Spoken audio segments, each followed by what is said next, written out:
Bien, mis amados hermanos, eh, hoy nos vamos a tomar un pequeño descanso de la serie del Sermón del Monte, aprovechando que ya terminamos la serie de las bienaventuranzas, y voy a predicar un texto que vamos a escuchar hoy. Está basado en el libro de los Hechos, en el capítulo 10. Acompáñenme al libro de los Hechos, capítulo 10. El centro de la exposición básicamente va a ser todo el capítulo y tocando parte del capítulo 11, pero el texto que vamos a leer ahora va a ser una porción más corta. O sea, la exposición va a tocar todo el capítulo 10 y también parte del capítulo 11 hasta el versículo 14, pero vamos a leer solamente una porción del capítulo 10. Eh, ya les digo, el texto Hechos capítulo 10, desde el versículo 9. Hechos capítulo 10, desde el versículo 9 hasta el versículo 20. Hechos capítulo 10, desde el versículo 9 hasta el versículo 20. Y dice la palabra del Señor.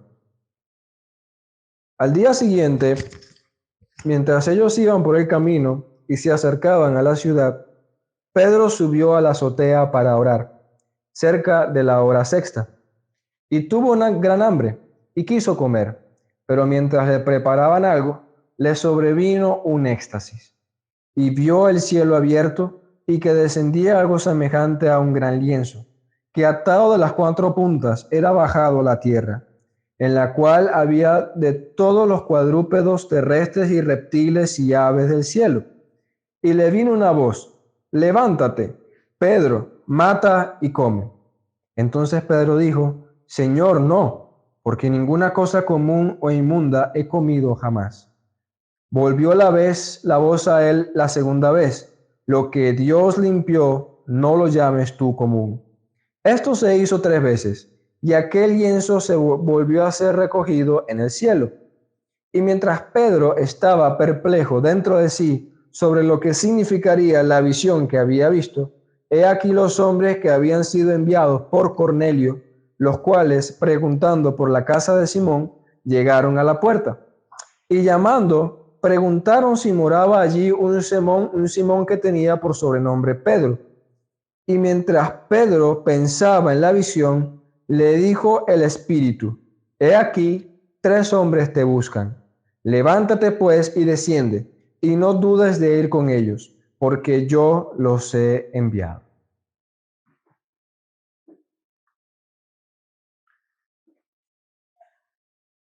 Cornelio y su familia.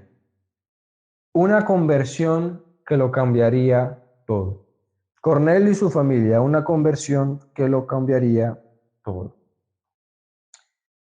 En Hechos 10, hermanos, estamos en uno de los tantos pasajes extraordinarios de la Escritura.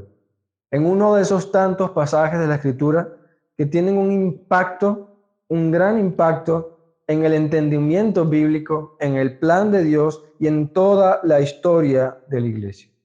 Hechos 10 es uno de los textos más importantes en la historia de la iglesia y para el plan redentor de Dios. Y de hecho, no en vano se conoce a Hechos 10 como el segundo Pentecostés o el Pentecostés de los gentiles, porque Hechos 10 es el primer momento cuando ocurre el derramamiento del Espíritu Santo sobre gentiles. De la misma manera que ocurrió con los judíos en Hechos 2, ocurrió exactamente igual. Y para los que, para aclarar a la mayoría de los hermanos, los gentiles son aquellas personas que no pertenecen al pueblo judío. La Biblia hacía 2 divisiones: judíos y gentiles. Los que pertenecían al pueblo de Dios y eran descendientes de Abraham, y los que no eran descendientes de Abraham. Todos los demás son gentiles.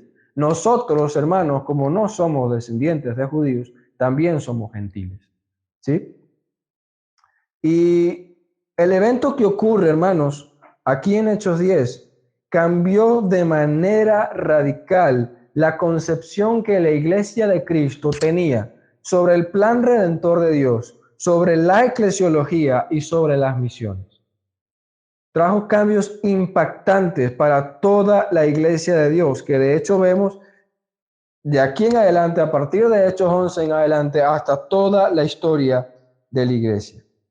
Y Hechos 10, hermanos, es un pasaje maravilloso que nos habla vamos a ver, nos habla maravillosamente de la providencia de Dios, pero especialmente, hermanos, nos muestra la misericordia de Dios y su amor hacia todas las naciones al hacerles posible la salvación en Cristo Jesús.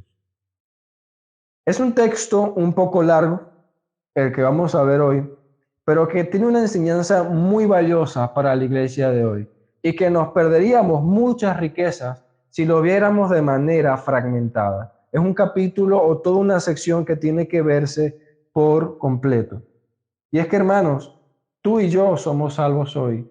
Tú y yo creemos en Cristo hoy y Dios ha Dios ha mostrado su misericordia porque Dios en algún momento decidió mostrar su salvación a gentiles. Y ese momento está aquí en Hechos 10. Hoy no voy a seguir el bosquejo que normalmente sigo en los sermones, bosquejos de 2 o 3 puntos. Hoy vamos a hacer un bosquejo diferente debido a la naturaleza del texto. Vamos a hacer un análisis del texto, ver puntos importantes de la historia para entender el texto y luego nos vamos a las conclusiones, entender las conclusiones que tenemos de este texto. Bien. Tengan sus Biblias abiertas, hermanos. Tengan sus Biblias abiertas porque vamos a estar leyendo.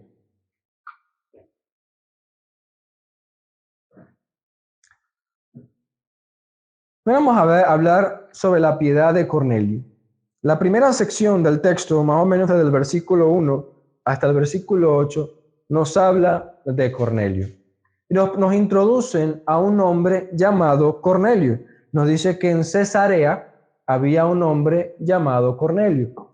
Cornelio, según lo que nos dice el texto, era un centurión de la compañía llamada La Italiana. De hecho, dice el versículo 1 del capítulo 10. Había en Cesarea un hombre llamado Cornelio, centurión de la compañía llamada La Italiana. Un centurión, hermanos, es lo que nosotros conocemos hoy como un capitán, ¿sí? Un centurión era un hombre, un capitán del Imperio Romano, de la Guardia Romana, que tenía bajo sí un grupo de soldados que obedecían sus órdenes. Normalmente un centurión tenía aproximadamente entre 80 y 100 soldados bajo sus órdenes. Y una compañía es lo que nosotros podemos conocer hoy como un pelotón o un batallón, que es un grupo grande de soldados. El batallón o la compañía de la Italiana era aproximadamente un grupo de 600 soldados y que tenían este nombre y que de hecho históricamente la Italiana era un grupo que fue muy importante para el Imperio Romano y que dedicaron y que consagraron sus vidas al Imperio Romano. Eran personas, los que pertenecían a esta compañía eran personas devotas al Imperio Romano, personas que se dedicaban a defender sus intereses, incluso más que por dinero, era por una devoción que ellos tenían al servicio al imperio. Pero encontramos algo maravilloso, hermanos, en este texto. Y es que había un hombre llamado Cornelio. Y que este hombre llamado Cornelio era un hombre piadoso y temeroso de Dios. Es interesante ver el énfasis, el cómo nos describe el Hechos, este texto, a Cornelio. Porque según el contexto y según el entendimiento histórico, incluso de lo que vemos en las Escrituras, normalmente los centuriones solían ser personas corruptas, personas que utilizaban su poder, su autoridad para sacar dinero, para obtener cosas o para oprimir a otras personas. De hecho, nosotros vemos a Juan el Bautista, la predicación de Juan el Bautista, creo que es en Marcos o en Mateo, donde su predicación, él se dirige a los centuriones y le dice, no cobren más de lo que deban cobrar. no, o mejor dicho, no usen su poder para corromper. Eso no se lo dices a los cobradores de impuestos. Lo que le dice a los centuriones es, no usen su poder para hacer daño al pueblo, porque Dios no les ha dado a ustedes esa autoridad. Entendiendo entonces, hermanos, que los centuriones solían ser personas que utilizaban su poder para hacer daño a otras personas. Solían ser personas con amor al dinero y con amor al poder. En otras palabras, solían ser avariciosos. Sin embargo, por eso nosotros no podemos generalizar. Entendemos que dentro de estos centuriones o dentro de este contexto había un centurión que era piadoso y temeroso de Dios. Lucas describe a Cornelio como un hombre que servía al Dios de los judíos. Por el contexto entendemos que, y porque está hablando la escritura, sabemos que no está diciendo que Cornelio servía a otros dioses, o a sus dioses, o a los dioses griegos, o a los dioses romanos, sino que servía al Dios de los judíos. Porque de hecho el texto dice en el versículo 12, lean conmigo, piadoso y temeroso de Dios con toda su casa, y que hacía muchas limosnas al pueblo y oraba a Dios siempre. Cuando se refiere al pueblo, se refiere al pueblo de Israel. Él daba limosnas a los judíos para ayudarlos. De modo que Cornelio era lo más cercano a lo que era un prosélito judío. Era una persona gentil que no era judío, pero que por alguna razón había conocido la ley del Dios de los judíos, había conocido al Dios de los judíos y les servía. Y notamos, hermanos, por lo que vemos en el capítulo 10, que Cornelio se comportaba como todo un judío piadoso. Por ejemplo, por lo que entendemos históricamente y por las escrituras, los judíos oraban a ciertas horas durante el día. Ellos oraban en la mañana, oraban al mediodía y oraban a las 3 de la tarde. Y el texto dice que Cornelio oraba a Dios siempre. Y la idea es que al igual que un judío devoto y un judío piadoso, él oraba en todas las horas determinadas. Oraba en la mañana, oraba en la hora sexta, que era el mediodía, y oraba en la hora novena, que era las 3 de la tarde. De hecho, como vamos a ver más adelante, se comporta muy similar a lo que hacía Pedro. Y no solamente eso, sino que Cornelio tenía una piedad por encima de un judío promedio, porque el texto dice que daba muchas limosnas al pueblo. Fíjense el énfasis que hace Lucas. No dice daba limosnas al pueblo, dice daba muchas limosnas al pueblo. De modo que era una persona que era generosa, que era dadivosa con sus bienes. Cuando nosotros nos vamos a los evangelios, y vemos la acusación que le hace el Señor Jesús a los judíos y a los fariseos sobre todo, vemos que ellos no eran personas que eran generosas. Sí daban mucho dinero, pero daban de los que les sobraba. Sin embargo, aquí entendemos que Cornelio era un hombre que es desprendido materialmente y que practicaba la generosidad bíblica. Es más, la Biblia habla de que se comportaba como todo un varón de Dios, porque el versículo 2 dice que él era piadoso y temeroso de Dios con toda su casa. Y el entendimiento que nosotros tenemos de las Escrituras es que un varón que verdaderamente teme a Dios influencia con su piedad a todos los que están bajo su autoridad. Y así era el caso de Cornelio. Cornelio tenía toda su familia sumisa, incluso, como vamos a ver en toda la historia, Cornelio también influenció a sus soldados, a muchos de sus soldados. Cornelio también influenció a muchos de sus criados. Cornelio también influenció a sus vecinos y a sus amigos cercanos. ¿Sí? Que de hecho se nota más adelante que cuando Pedro va a la casa de Cornelio, quienes estaban reunidos con Cornelio esperando escuchar la palabra de Dios, no solamente era la casa de Cornelio, eran amigos y cercanos de Cornelio que también estaban allí, entendiendo la influencia espiritual positiva que este hombre tenía hacia ellos.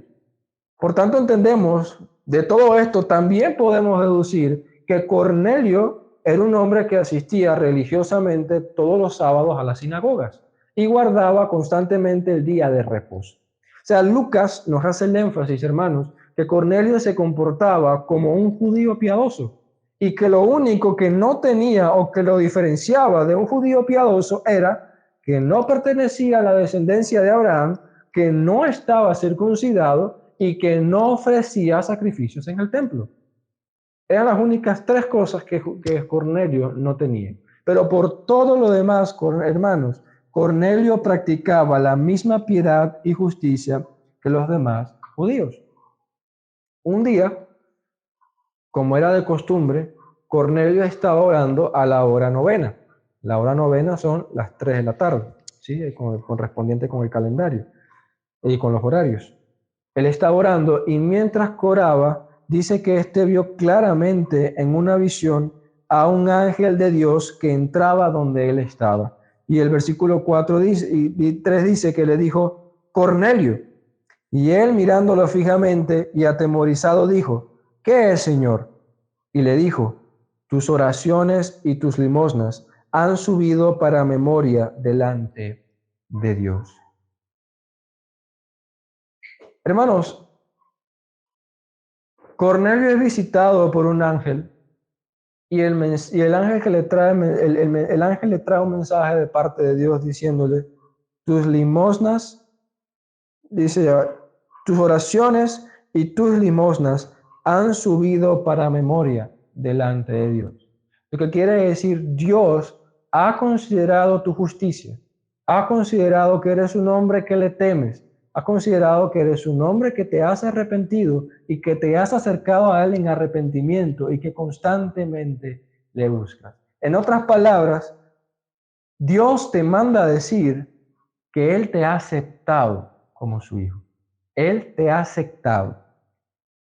Y aquí notamos algo sumamente extraño en las Escrituras, hermanos, porque esto es la primera vez que vemos esto en las Escrituras. En las Escrituras tenemos ejemplos, hermanos, en los cuales gentiles vienen al pueblo de Dios y creen y se arrepienten. Tenemos el caso de Rahab la ramera, tenemos el caso de Ruth, que era moabita, o tenemos el caso, por ejemplo, de los que se arrepintieron en Nínive por la predicación de Jonás, ¿sí? Pero en todas estas cosas, eso fue una excepción, no era la regla, no era como se estipulaba realmente o como estaba estipulado por parte de Dios. La Escritura nos muestra, hermanos, que la salvación de Dios en todo el periodo del Antiguo Testamento y parte del Nuevo Testamento estuvo limitada nada más al pueblo judío, hermano. Y para los judíos, los gentiles, quienes no eran parte de la descendencia de Abraham, eran inmundos. El mundo estaba perdido. Y en el entendimiento judío, y también por cosas que vemos en el Antiguo Testamento, y así era en el Antiguo Testamento, todo el que estaba fuera de Israel estaba perdido.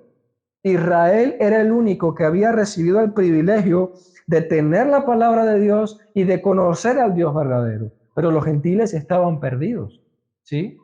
Estaban completamente perdidos. Y es la primera vez que vemos en las Escrituras que Dios manda a un ángel a un gentil y de paso para decirle, Dios te ha aceptado. Eso nunca lo habíamos visto en el Antiguo, en todas las Escrituras. Y lo que tenemos aquí, hermanos, es el presagio o es el comienzo de algo maravilloso que está por ocurrir. El ángel le dio ciertas instrucciones a Cornelio. Y quiero que noten lo detallado de las instrucciones que le da el ángel a a Cornelio.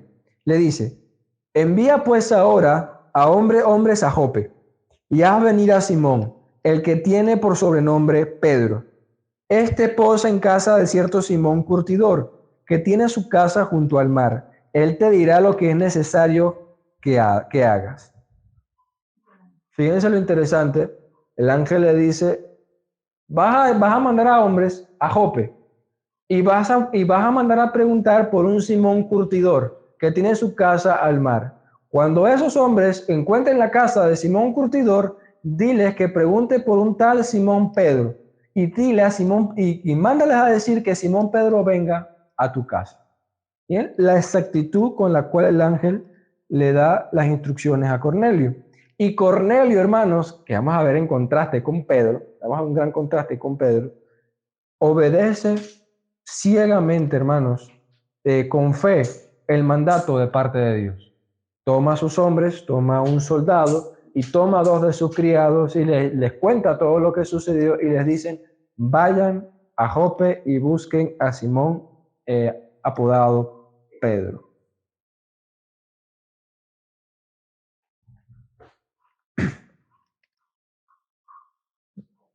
Los hombres partieron de camino.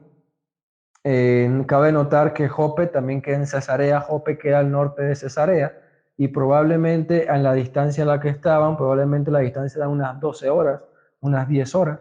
Ellos estaban viajando, se quedaron la noche, y probablemente llegaron al día siguiente como al mediodía aproximadamente, como vemos en la historia bíblica. Ahora pasamos, la historia ahora se enfoca en Pedro. O a partir de ahora la historia se va a enfocar en Pedro. Y el versículo 9 dice, al día siguiente, mientras ellos iban por el camino y se acercaban a la ciudad, Pedro subió a la azotea para orar cerca de la hora sexta. Fíjense cómo la providencia de Dios mueve todas las cosas. En el momento en que los hombres están de camino y están cerca de llegar a casa del curtidor, de Simón el curtidor, al día siguiente, Dios va a comenzar a tratar con Pedro de manera que el encuentro de ambos se dé de manera muy providencial y de manera muy exacta. Pedro sube a la azotea para orar. En la antigüedad, las casas de Palestina tenían una pequeña terraza encima, hermano, y por la frescura que daba en la terraza, ¿sí? Y porque eran lugares tranquilos, muchas veces subían a la terraza para poder orar. Y vemos que Pedro, al igual que Cornelio, como un judío piadoso, sube a la hora sexta, que es la hora del mediodía, para hacer la oración que correspondía a esa hora. Como era mediodía, Pedro tenía mucha hambre. Llegó una gran hambre sobre Pedro. Y dice el texto que mientras que él esperaba la comida, cayó en un estado de éxtasis. Vino un éxtasis sobre él. Quiero aclarar, hermanos, que no debemos extender éxtasis.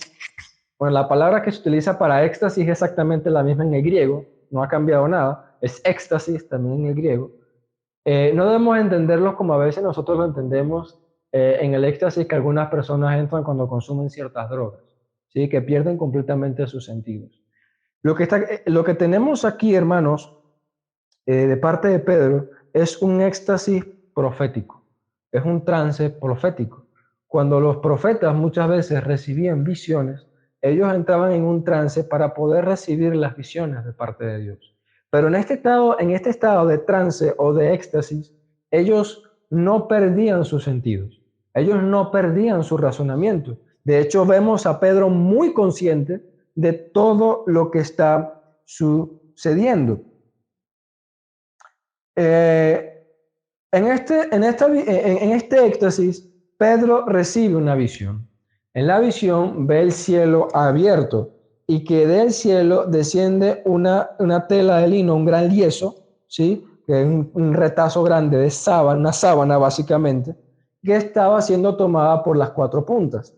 Y dentro de esta sábana había toda clase de animales. Y dice, todos los animales básicamente, dice, ya en cuadrúpedos, terrestres, reptiles y aves del cielo, ¿sí? Y había de todo tipo. Y quiero que noten, hermanos, el énfasis de esta visión, el énfasis que a la visión hace en que todo esto proviene de Dios. El lienzo, la sábana, desciende del cielo precisamente porque la sábana viene de parte de Dios. Probablemente lo que entendemos que los que estaban agarrando las cuatro puntas de la sábana eran ángeles y lo estaban descendiendo. Y la voz que habla Pedro y le dice, Pedro, mata y come, era Dios mismo. Dios le estaba ofreciendo un banquete a Pedro para saciar su hambre. Noten la conexión que hay con el hambre que tenía Pedro. Y le dice, Pedro, mata a estos animales y come. Pero miren la respuesta de Pedro. Acompáñenme al versículo 14.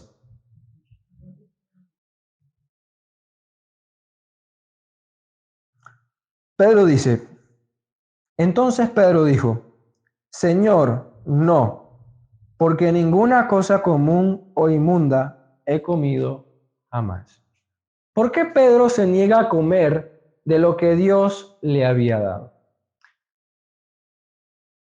Para entender esto tenemos que entender la ley de Dios. La ley de Dios establecía que ciertos animales eran puros y se podían comer y ciertos animales eran inmundos y no se podían comer, ¿sí? Probablemente lo que entendemos es que en este texto, entre los animales que había dentro de esta sábana, habían animales inmundos que habían sido prohibidos por la ley de Dios. Y Pedro lo que le dice es, Señor, guardando tu ley, nunca he comido desde mi niñez, nunca he comido ningún animal inmundo. Solo me he limitado a comer los animales que tú nos permites en tu ley. Yo no puedo comer de esos animales porque tú no me los permites. Ahora, notamos que en esta visión, no todos los animales que estaban en el lienzo, ¿sí?, eran animales impuros. Si ustedes se dan cuenta, la visión nunca especifica qué animales había. Solo da una categoría general: cuadrúpedos terrestres, reptiles y aves del cielo. Entendiendo lo que dicen las escrituras, la ley permitía, hermano, la ley de Dios permitía comer ciertos cuadrúpedos y prohibía ciertos cuadrúpedos. La ley permitía comer ciertos reptiles y prohibía ciertos reptiles, igual con las aves del cielo, ¿sí? Entonces, aquí tenemos dentro de la sábana, hermanos, tenemos animales puros y animales impuros, ¿sí? Acompáñenme un momento a Levítico 11 para ver un poco más a detalle esto. Levítico 11.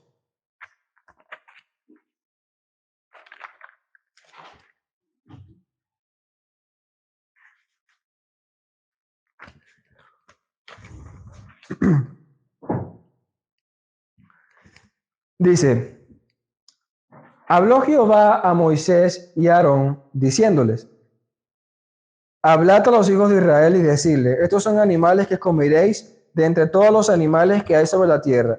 De entre los animales, todo el que tiene pezuña hendida y que rumía, este comeréis. Pero de los que no rumían o que tienen pezuña, no comeréis. El camello porque rumía, pero no tiene pezuña hendida, lo tendréis por inmundo. También el conejo porque rumía, pero no tiene pezuña, lo tendréis por inmundo. Asimismo la liebre, porque rumía, pero no tiene pezuña, la tendréis por inmunda. También el cerdo, porque tiene pezuña y es de pezuñas hendidas, pero no rumía, lo tendréis por inmundo.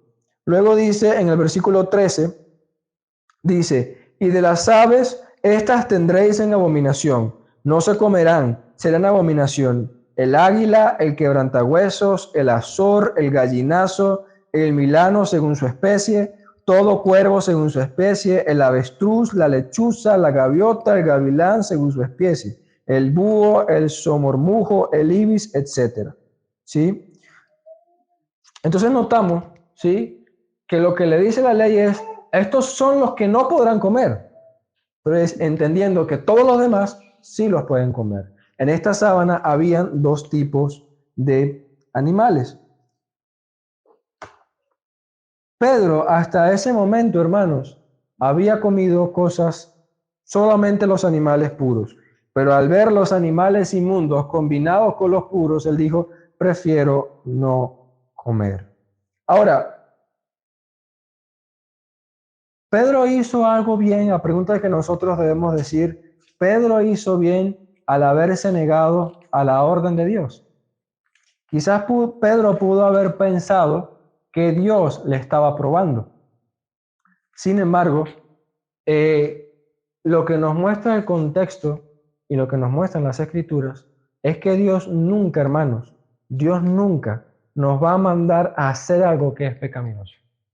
Dios nunca nos va a pedir algo que sea prohibido. Y ahí está lo que nos enseña Santiago, que Dios no puede ser tentado ni Dios tienta a nadie. Dios jamás nos va a mandar algo que sea prohibido porque por nuestro pecado siempre vamos a hacer lo que es malo. Y Dios no nos tienta de esa manera para que nosotros caigamos en pecado. De manera que cuando Dios le está pidiendo a Pedro que coma también de lo que era inmundo, es entendible que Dios le está dando la concesión. Dios le está permitiendo que pueda comer de esos animales. Y Pedro debía responder con obediencia y decir, sí, Señor, porque si tú me lo estás mandando, es porque tú lo has santificado. Es porque tú has hecho algo con esos animales que nos permitan a nosotros comer de ellos. Y por eso la exhortación de Dios, Dios confronta a Pedro y le dice, lo que Dios ha santificado, tú no lo llames inmundo. Vamos a buscarlo, aquí está en el texto. Versículo 15. Volvió la voz a él la segunda vez. Lo que Dios limpió, no lo llames tú común. Lo que Dios limpió, no lo llames tú inmundo. Porque si Dios a ti te está pidiendo que tú lo comas, es porque Dios lo ha limpiado.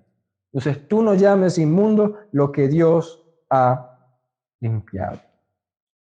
Y notamos, hermanos, que esta visión ocurrió 3 veces. Se repitió 3 veces. O sea, la escena se repitió 3 veces exactamente igual. Y respondiendo a la pregunta de un hermano esta semana, ¿cómo sabemos aquí que hay un énfasis? Porque en la hermenéutica, un principio de interpretación que tenemos es que si la Biblia repite algo, está haciendo un énfasis. Y por eso está diciendo, la visión se repitió 3 veces, para que no le quedara duda a Pedro de lo que Dios estaba demandando de él. Este fue el objetivo de la repetición. Es como si Dios le dijera, quiero que te quede claro lo que yo te estoy pidiendo, que comas de esto porque yo lo he limpiado y no lo llames tú inmundo. Pedro sale del trance, nos dice el texto, dice el versículo 17, y mientras Pedro estaba perplejo dentro de sí sobre lo que significaría la visión que había visto, he aquí los hombres que habían sido enviados por Cornelio, los cuales preguntaron por la casa de Simón, llegaron a la puerta. Noten la providencia de Dios, hermanos. Quiero que noten la providencia de Dios. Los hombres llegan exactamente en el mismo momento en que Pedro deja de tener la visión y comienza a meditar en el significado de la visión. Y Pedro no tardaría en tener su respuesta. Pedro no tardaría en entender el significado de la visión. Y aquí llegamos a la tercera sección del capítulo 10, que es el encuentro de Pedro y el encuentro de Pedro con Cornelio.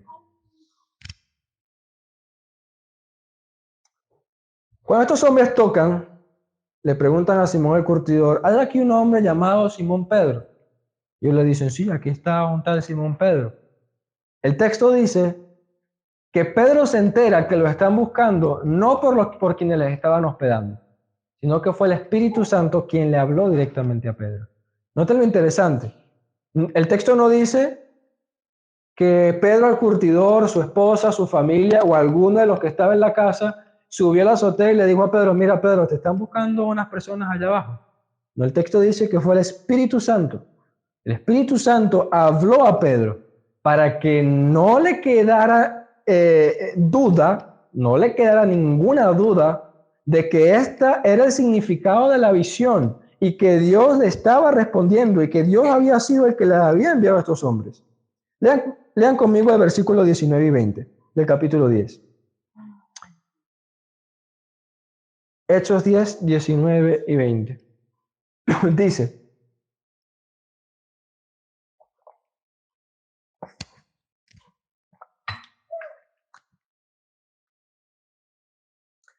y mientras Pedro pensaba en la visión, le dijo el Espíritu, he aquí, 3 hombres te buscan.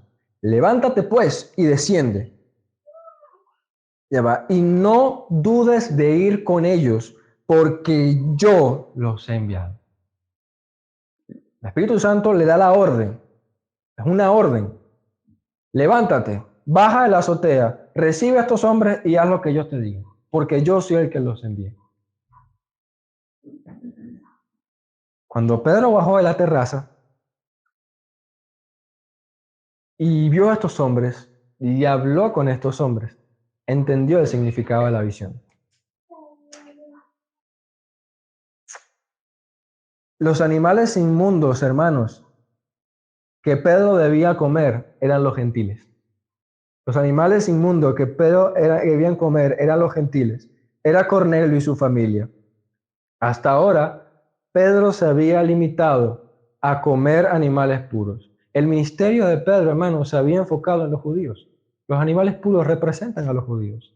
En ese momento, Pedro nada más se había dedicado hasta a ellos. De hecho, desde Hechos 1, o desde los Evangelios, el Señor Jesús, hasta el capítulo 10 de los Hechos, toda la historia de la redención, todo el plan de Dios, el tratamiento de Jesús y de los apóstoles es con judíos, hermanos.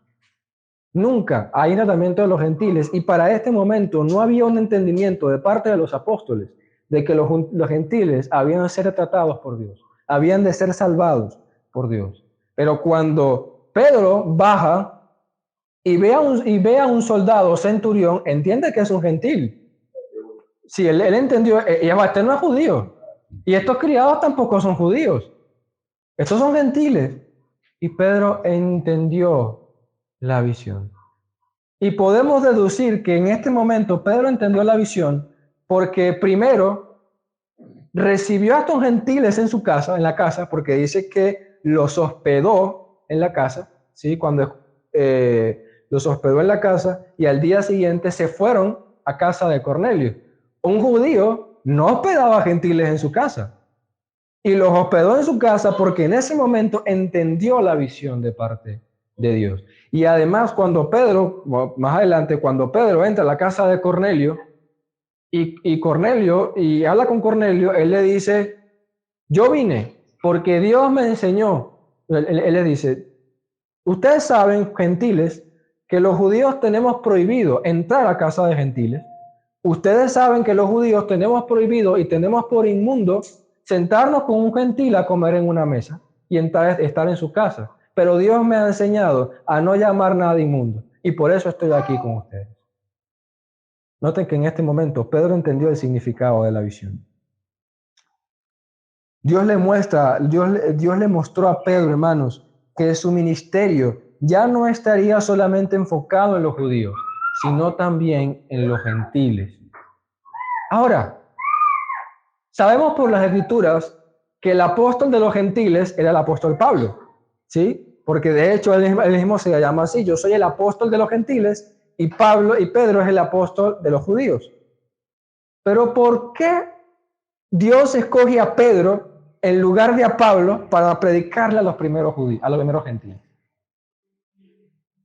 Hay varias razones, hermanos, por la cual Pedro fue escogido para esto. Primero, Pedro, sin caer en el error de la iglesia de Roma, la escritura nos muestra que Pedro era un líder principal entre los propios apóstoles. De hecho, el libro de los Hechos nos muestra que en quien guiaba a la iglesia judía y quien tenía una prominencia entre los judíos era Pedro. Y fue por algo mismo que le dio el Señor. ¿Sí? De hecho, cuando predicaron en Pentecostés y subsiguientemente predicaron en Jerusalén, notan que aquel que predicaba era Pedro. Y el énfasis era en Pedro. ¿Sí?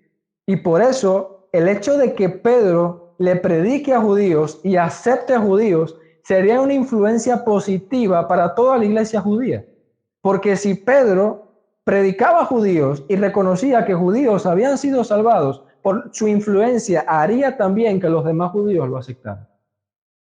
¿Sí? ¿Por qué? Porque había sido de paso uno de los que había estado con el Señor Jesús desde el principio. Había sido un testigo de la resurrección y de paso había sido uno de los más cercanos al Señor Jesús. Si Pedro aceptaba y Pedro decía, los gentiles son aceptados ahora con nosotros, la iglesia judía también lo aceptaría. Por eso providencialmente Pedro fue escogido, hermanos, para ser llevado hasta acá. Y hermanos, no me imagino la escena tan impactante que se encontró Pedro al ir con Cornelio, ahí a la casa de Cornelio. Los hombres llegan y hablan con, con Pedro, y si ustedes notan, los hombres que son enviados por Cornelio no le echan todo el cuento de lo que ocurrió. Acompáñenme a uno de estos versículos para que ustedes vean. Dice, versículo 22, versículo 22 del capítulo 10. Dice, ellos dijeron, Cornelio, el centurión de Dios, varón justo y temeroso de Dios, y que tiene buen testimonio en toda la nación de los judíos, fíjense que es la nación de los judíos, ha recibido instrucciones de un santo ángel de hacerte venir a su casa para oír tus palabras. Fíjense que estos hombres no le dicen a Cornelio, a Pedro, bueno, un ángel visitó a Cornelio y le dijo esto y pasó esto y pasó esto, no le dijo. El ángel le dijo a Cornelio que te mandáramos a buscar para que tú vayas y les prediques la palabra. Eso fue todo lo que le dijo. Pero ahora, cuando Pedro entra a casa de Cornelio, Pedro se encuentra una escena maravillosa. Hermano, y Pedro se encuentra lo que a todo ministro del Evangelio nos encantaría encontrar en algún momento. Imagínense ustedes llegar a una casa, hermano, y tener un grupo de varias personas queriendo escuchar la palabra de Dios. Todos nosotros en algún momento quisiéramos hacer eso. Todo ministro de la palabra de Dios o todo varón que predique y proclame la palabra de Dios le gustaría llegar a un lugar donde personas que le dijeran predícame la palabra. Pedro se encontró con un terreno para ser cosechado, con la mies lista, hermanos, para ser cosechada. El fruto estaba listo. Él debía llegar solamente para ser cosechado. Y dice la Escritura que cuando Cornelio le habló todo lo que le dijo el ángel. Y para mí, o sea, por lo que yo entiendo del texto, hermano, a Pedro le impactó. Fueron las palabras, fue el mensaje que el ángel le dio a Cornelio. Dice, versículo 31, y dijo, Cornelio, tu oración ha sido oída y tus limosnas han sido recordadas delante de Dios. Cuando Pedro escuchó esto, su pensamiento fue, Dios le acaba de decir a un gentil, te acepto como mi hijo. Dios le acaba de decir a un gentil, te voy a salvar en Cristo, te voy a aceptar como mi hijo. Y Pedro quedó maravillado, hermanos. Pedro quedó maravillado ante tal escena. Imagínense un Pedro, yo creo que se ponga en el lugar un Pedro que había aborrecido todo el tiempo a los gentiles, un Pedro que había aprendido por la ley del Señor que un gentil estaba perdido, que Dios aborrecía a gentiles y que ellos no tenían nada que ver con un gentil. Y de repente ver que sea Dios mismo que diga, yo he decidido salvar a Cornelio y a su familia. Pedro dice en el versículo 34, escuchen, entonces Pedro, abriendo la boca, dijo, en verdad comprendo que Dios no hace acepción de personas, sino que en toda nación se agrada del que le teme y hace justicia. En verdad ahora entiendo, o sea, no me queda ninguna duda de que Dios no hace acepción de personas y que Dios acepta a todo aquel que venga en arrepentimiento en fe sin importar su origen, sin importar su vida pasada, sin importar sus condiciones. Dios no hace acepción de personas y Dios lo acepta. Y por tanto, ahora Pedro procede a predicarles el Evangelio. Pedro ahora procede a predicarles el Evangelio. Y esta es la tercera sección del texto, donde Cornelio y su familia son bautizados. Primero notamos que Pedro le predica a Cristo y el arrepentimiento, porque si ustedes leen el texto, ustedes se dan cuenta que el centro de la predicación es Cristo. Dice, versículo 38, versículo 36, Dios envió mensaje a los hijos de Israel, anunciando el evangelio de la paz por medio de Jesucristo. Este es Señor de todos. Y luego, versículo 38, como Dios ungió con el Espíritu Santo y con poder a Jesús de Nazaret, y como éste anduvo haciendo bienes y sanando a todos los oprimidos por el diablo, porque Dios estaba con él. Y nosotros somos testigos de todas las cosas que Jesús hizo en la tierra de Judea y en Jerusalén, a quien matándole, colgándole en un madero. A este levantó Dios al tercer día e hizo que se manifestase, no a todo el pueblo, sino a los testigos que Dios había ordenado de antemano, a nosotros que comimos y bebimos con él después que resucitó de los muertos, y nos mandó que predicásemos al pueblo y testificásemos que él es el que Dios ha puesto por juez de vivos y muertos. De esto dan testimonio todos los profetas, que todos los que en él creyeren recibirán perdón de pecados por su nombre. No tengo interesante. El ángel no le predicó el evangelio a Cornelio. El ángel mandó a Pedro a predicar el evangelio. Los ángeles no tienen el deber de predicar el evangelio. El deber de predicar el evangelio es de la iglesia, hermanos. Es la iglesia a quien Dios comisionó para predicar el evangelio. El ángel solamente le dijo, llama a Pedro para que él te predique. El ángel podía predicarle el evangelio, pero eso no es la tarea que Dios le ha dado a los ángeles. Eso es una tarea de la iglesia. Y la iglesia tiene el deber de predicar el evangelio de Jesucristo, hermano. Porque por medio de él es que las personas serán salvas. ¿Ustedes se dan cuenta? Yo me imagino, hermanos, el pensamiento de Pedro. Fíjense lo que dice el versículo, me impresiona lo que dice el versículo 43. De esto dan testimonio todos los profetas. ¿Y qué dicen los profetas? Que todos los que en él creyeren recibirán perdón de pecados por su nombre. El Pedro del día anterior había agregado una cláusula y decía que todos los judíos que en él crean recibirán perdón de pecados. Pero ahora Pedro entiende que todos, sin importar su condición y su nación, que crean en Cristo, recibirán perdón de pecados. Y Pedro no había terminado de hablar cuando el Espíritu Santo fue derramado. El texto dice que el Espíritu Santo cayó sobre todos los que hay en el discurso, y los que hablaban en lenguas y magnificaban a Dios. ¿Ustedes recuerdan el libro de Hechos 2 que dice que ellos hablaban en lenguas y lo que hablaban en lenguas eran las maravillas de Dios? Y eso dice Hechos 2. Los gentiles estaban haciendo exactamente lo mismo. Estaban haciendo exactamente lo mismo. Ya Pedro para este momento, hermanos, antes de que esto pasara, Pedro ya estaba convencido de que Dios había de salvar a los gentiles. Pero si ustedes notan el texto, algunos hermanos fueron con Pedro a casa de Cornelio. Y dice que eran algunos hermanos de la circuncisión, y eran judíos. Algunos hermanos judíos fueron con Pedro.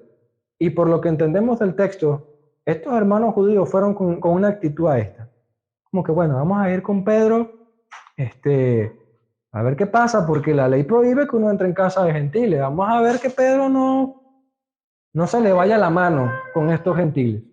Hay que evaluar porque estos gentiles, yo no creo que Dios vaya a salvar gentiles. Algo aquí raro debe estar pasando. Y dice el texto que cuando vieron al Espíritu Santo y vieron las mismas señales que los judíos, dice que quedaron atónitos. Los discípulos de la circuncisión que estaban con Pedro quedaron atónitos. O sea, Dios está tratando a estos gentiles igual que a nosotros. De la misma manera, sin ninguna diferenciación. Entonces Pedro argumentó contra ellos. Ellos han recibido el Espíritu Santo al igual que nosotros. ¿Qué impide que los bauticemos? ¿Hay algún impedimento para que los bauticemos y los consideremos como miembros de la iglesia y los consideremos como hermanos en la fe en Cristo? ¿Hay algún impedimento? Y el texto básicamente dice que los hermanos callaron. Los hermanos no tuvieron nada que responderle. No tuvieron nada que decir. Dios había derramado el Espíritu Santo y el hecho de que estos hombres hubiesen sido bautizados, hermanos, significa que ahora los gentiles habían sido incluidos a la iglesia de Dios. Ahora Dios había decidido salvar a los gentiles. Pero noten que Pedro ya había sido tratado. Dios trató con Pedro. Dios trató con estos discípulos que estaban con Pedro.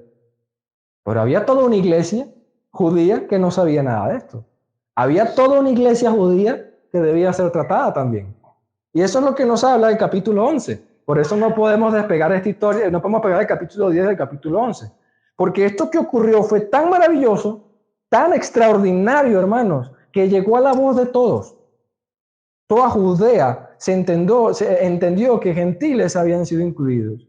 Pedro, quizás unos meses después, semanas después, dice el texto, capítulo 11, que subió a Jerusalén. Y cuando subió a Jerusalén, se encontró a hermanos enfurecidos, hermanos celosos. El texto dice, Hechos 11:2. Y cuando Pedro subió a Jerusalén, disputaban con él los que eran de la circuncisión, diciendo, ¿por qué has entrado en casas de hombres incircuncisos y has comido con ellos? Noten, el celo judío. ¿Cómo que tú, Pedro, otra vez tú con tus imprudencias, otra vez tú entraste en casa de hombres gentiles? ¿Cómo se te ocurre a ti hacer eso? Este era el pensamiento de un judío normal. Estamos hablando de hermanos en la fe, ¿no? Quiero hacer una aclaratoria. A veces los hermanos en la fe también son un impedimento para los planes de Dios. A veces los hermanos en la fe, por un mal entendimiento de la palabra de Dios, son un impedimento para la obra de Dios. Y nos estorban. Y son capaces de perseguirnos. Y aun cuando estemos haciendo el bien, aun cuando estemos haciendo las cosas que a Dios le agrada, va a venir un hermano y nos va a decir, tú no puedes hacer eso porque Dios no lo permite. Y aquí tenemos. Y no dudo, hermanos, que incluso estos hermanos hubiesen podido ser capaces de poner en disciplina al apóstol Pedro por haberse metido en casa de un gentil. Pero Pedro ahora se defiende. Pedro se defiende. Y Pedro les cuenta todo lo que había sucedido. Les cuenta su visión, les cuenta la visión de Cornelio y que el Espíritu Santo había sido derramado sobre ellos. Miren lo que dice el versículo 17 al 16 al 17. Para mí esta es la mejor argumentación de la parte del apóstol Pedro. Después que le echa todo el cuento de lo que sucedió, él va con su argumentación. Entonces me acordé de lo dicho por el Señor, cuando dijo, Juan ciertamente bautizó en agua, mas vosotros seréis bautizados en el Espíritu Santo. Si Dios pues les concedió también el mismo don que a nosotros que hemos creído en el Señor Jesucristo, ¿quién era yo quién era yo para estorbar a Dios? Juan el Bautista profetizó que Cristo bautizaría en el Espíritu Santo. Y fíjense el énfasis de Pedro. Si ellos fueron bautizados, fue Cristo quien los bautizó, porque esa es la idea. Fue Cristo quien los bautizó. Fue Cristo quien derramó su Espíritu Santo sobre ellos. Y si Cristo lo hizo, si el Padre lo hizo, ¿quién soy yo para estorbar? Ya yo estorbé y le dije a Dios, no, yo no quiero comer de mi mundo. Y Dios me exhortó. Y Dios trató conmigo y entendí, yo no soy quien para estorbar la obra de Dios. Y tal fue esta argumentación a estos judíos que terminaron clamando y diciendo, entonces oídas estas cosas callaron y glorificaron a Dios, diciendo, de manera que también a los gentiles ha dado Dios arrepentimiento para vida. Y está en signo de exclamación porque la idea es que hubo un gran regocijo. Que prácticamente que ellos gritaron, clamaron a Dios, porque vieron que todo esto provenía de Dios. Que Pedro no tuvo nada que ver. Pedro no tuvo absolutamente nada que ver. Y bien, hermanos, vamos a llegar a las conclusiones. Un texto muy hermoso.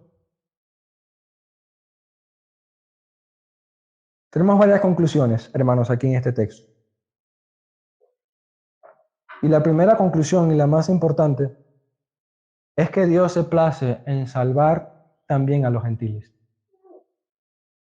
Dios no limitó la salvación en Jesucristo, hermanos, para solo un pueblo, para solo una etnia, para solo un tipo de personas. La salvación es para todo aquel que cree en Él. No importa su origen, no importa su condición, no importa su pasado, no importa la edad que tenga, no importa la condición en la que se encuentre. Todo aquel que cree en Cristo recibirá el perdón de los pecados. Todo aquel que cree en Cristo recibirá el perdón de los pecados. Y hermanos, esta es la primera conclusión. La segunda conclusión: no hay ninguna diferencia entre judíos y gentiles.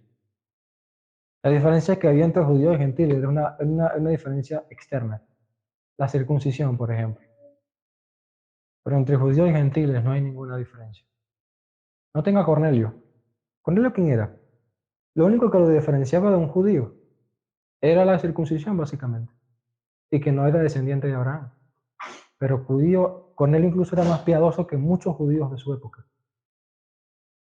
Y por eso Pedro le dice: ahora entiendo que Dios se place en todo el que haga justicia en todas las naciones. Si hace justicia, si se somete a Dios, si cree en Dios, esta persona es salva. Dios la va a salvar. O Dios la ha redimido. De hecho, Romanos 3, capítulo 9 dice: porque no hay diferencia entre judío y gentil, por cuanto todos pecaron y están destituidos de la gloria de Dios. Todos, hermanos, estamos en la misma condición. Los que están afuera que no creen y nosotros también. Todos hemos pecado y todos fuimos destituidos de la gloria de Dios. Y Dios nos salva ahora gratuitamente. Y Pablo le dice a los judíos aquí: porque si tú que eres incircuncidado desobedeces la ley, el hombre que no es circuncidado pero sí obedece a Dios, ese está bien delante de Dios, mientras que tú no. Porque la circuncisión nada es. Lo que importa verdaderamente es temer y glorificar a Dios. Tercera conclusión. La conversión de Cornelio y su familia lo cambió todo, hermanos. La conversión de Cornelio y su familia la cambió todo, todo. La teología, la manera de entender la teología, la manera de entender el plan de Dios, las misiones, la eclesiología, la relación entre hermanos y hermanos. Hermanos, por ejemplo, la inclusión de los gentiles cambió la misionología. Porque la iglesia hasta este momento estaba enfocada en trabajar en judíos nada más. Y se habían limitado nada más a los pueblos judíos. Si ustedes se fijan, ellos estaban nada más en Palestina. Ellos se habían enfocado nada más en Palestina. ¿Sí? Porque las misiones se habían enfocado en judíos. Pero a partir de la inclusión de los gentiles, ahora las misiones van más allá. ¿Sí ven? De hecho, en el capítulo 11, versículo 19, que yo me di la oportunidad en un momento para predicar este texto también, está la iglesia de Antioquía. Antioquía era un pueblo gentil, ¿sí? La iglesia se fundó y muestra que algunos judíos, cuando estaban en Antioquía, se limitaron a predicar solamente a los judíos, el modelo de misionología antiguo. Pero algunos, entendiendo lo que había pasado, dice que también hablaron a los griegos y que dentro de los griegos se convirtieron muchas personas al Señor Jesucristo. Y se fundó la primera iglesia en Hechos 11, la iglesia de Antioquía, compuesta por gentiles y por judíos. ¿Sí notan? Y a partir de aquí entonces, en Antioquía, en esta misma iglesia, Pablo y Bernabé son ordenados para ir a Asia Menor, a puros pueblos gentiles, a fundar iglesias gentiles. ¿Sí ven cómo cambió la misionología? La eclesiología también cambió también, hermanos. Ustedes recuerdan el concilio de Jerusalén, que ocurre en Hechos 15. ¿Por qué ocurre el concilio de Jerusalén? Porque habían hermanos judíos que cuando fueron incluidos los gentiles en la iglesia le dijeron: tienen que circuncidarse para ser salvos. O sea, ustedes tienen que hacerse judíos para poder ser salvos. Y Pablo les dijo no. Y de hecho lo leímos en 1 Corintios 7, ¿no? El que vino circuncidado no se incircuncide. Y el que vino incircunciso no se circuncide. Porque Dios lo ha aceptado así como ha llegado. ¿Sí notan? Cambió completamente la eclesiología. Vemos en 1 Corintios, en Romanos, en varios pasajes, en los libros de la Biblia, el Nuevo Testamento, que tuvo que haber una reconciliación entre la iglesia judía y la iglesia gentil, porque los gentiles comían cerdo, los gentiles comían carne sacrificada a los ídolos, y los judíos no lo hacían. Entonces imagínense todos reunidos como el banquete que vamos a tener ahorita más tarde, unos comiendo gentiles comiendo cerdo y los judíos no. Eso era algo terrible para la conciencia de los judíos. Tuvo que cambiar la eclesiología. Y por eso Pablo le dice, no coman carne de los sacrificados a los ídolos, porque estás haciendo pecar a tu hermano. No comas de esa carne. Abstente por la conciencia de tu hermano. ¿Sí? Cambió incluso el concepto de Dios, hermanos, y por eso nosotros creemos en la Santa Iglesia Católica. Y no en la Iglesia Católica Romana. Católico significa universal, y universal significa esto que vemos aquí, que Dios ha incluido a gente de toda raza, lengua y nación. Por eso nosotros, hermanos, el término católico es un término tan hermoso y no solo podemos dejar una iglesia falsa. No podemos dejar que la iglesia de Roma nos siga robando términos, hermanos, que son tan hermosos y por el hecho de que se los usa Roma nosotros los vamos a dejar de usar. No. Ellos no son la iglesia católica, ellos son una iglesia falsa. La iglesia católica somos nosotros. Porque somos la verdadera iglesia del Señor. Somos la iglesia universal constituida por hombres y mujeres de todas las naciones.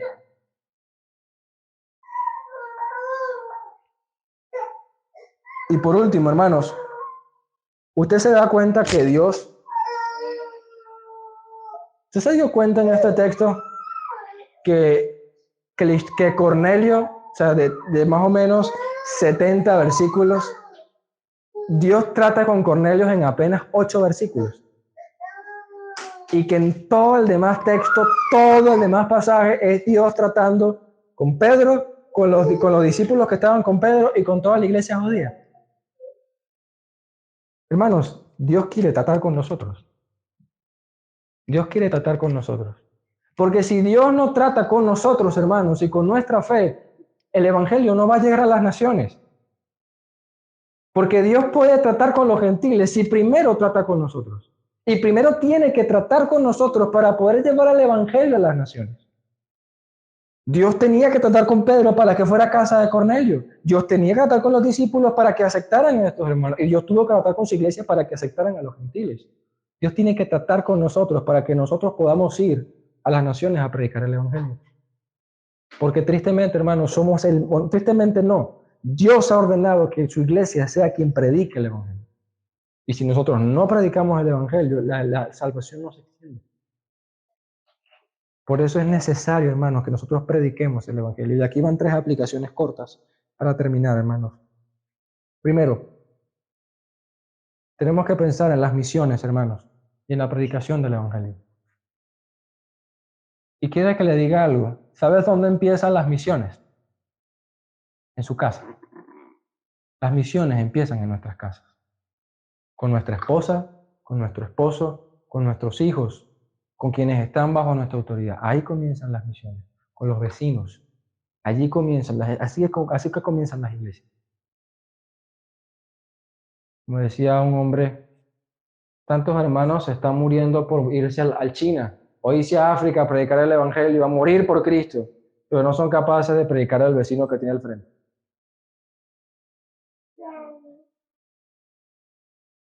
Necesitamos entender la importancia de predicar el evangelio y de entender las misiones. Hay un sermón que se lo voy a pasar más tarde, el pastor Allego, que se llama Mi casa, un centro de misiones. Tu casa debe ser un centro de misiones. Comienza por ti y por tu familia. Y Dios te usará el resto. Segundo, hermanos, no podemos hacer acepción de personas. Tenemos que practicar la aceptación. Hermano, nosotros no hemos, a veces uno pasa y, por ejemplo, en Santiago, viene un hermano que tiene dinero, tiene buena capacidad económica, venga, hermanito, usted siéntese aquí en la primera silla, haga esto. Y viene un hermano que no tiene y, hermano, no trabaja, este hermano es aquí, este hermano, y lo despreciamos. Hay cosas que nosotros no podemos hacer, tenemos que aceptar, hermanos, a las personas sin importar su condición. ¿Y qué es el Señor? Imagine, tenga en su mente, una persona que a usted le ha hecho mucho daño. Una persona que usted diga que carnalmente usted la aborrece. ¿Qué tal si Dios decide salvar a esa persona? Y Dios la trae aquí hoy. ¿Usted va a seguir con ese odio a esa persona por las cosas del pasado? ¿Y si Dios la ha salvado? No podemos hacer acepción de personas. No podemos hacer acepción de personas. Y por último, hermanos, tenemos que practicar la armonía entre los hermanos. Hermanos, cada uno de nosotros es diferente y venimos de culturas distintas, bueno, no culturas exactamente distintas, pero el hecho de que vengamos con hogares distintos, ya tenemos muchas diferencias. Y por esas cosas nosotros no podemos juzgarnos. Nosotros tenemos que aceptarnos tal y como somos, así. Al menos que esas cosas sean pecado. El aceptarnos tal y como somos, siempre y cuando no sea pecado, y siempre y cuando no sea un estorbo para la obra de Dios. Ahí la condición. Pero si esas cosas no entorpecen la obra de Dios y no son pecados, hermanos, debemos aprender a aceptarnos tal y como somos. Y amarnos en armonía, como el Señor lo enseña en su palabra. Que el Señor nos ayude verdaderamente a practicar este mensaje tan hermoso que el Señor nos da en esta porción de su palabra. Amén.